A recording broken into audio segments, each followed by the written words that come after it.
Kethevane, walk us through what we've been hearing from G7 leaders when it comes to China.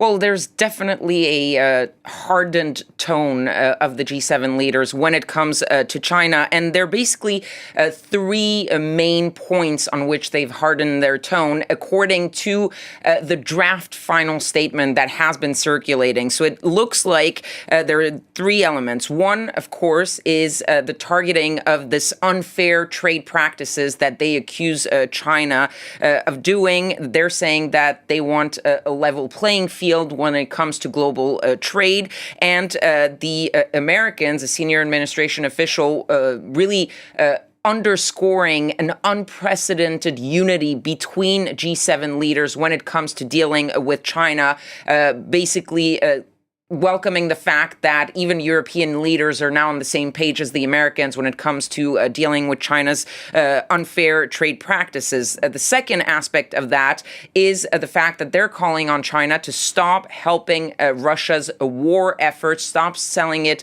components for weapons, things like that. And that will be, it is expected, in the final statement. Yesterday, Joe Biden, in that press conference with Vladimir Zelensky, actually going full out against China on that, saying China may not be supplying weapons, but the ability to produce those weapons and the technology available to do it. So it is, in fact, helping Russia.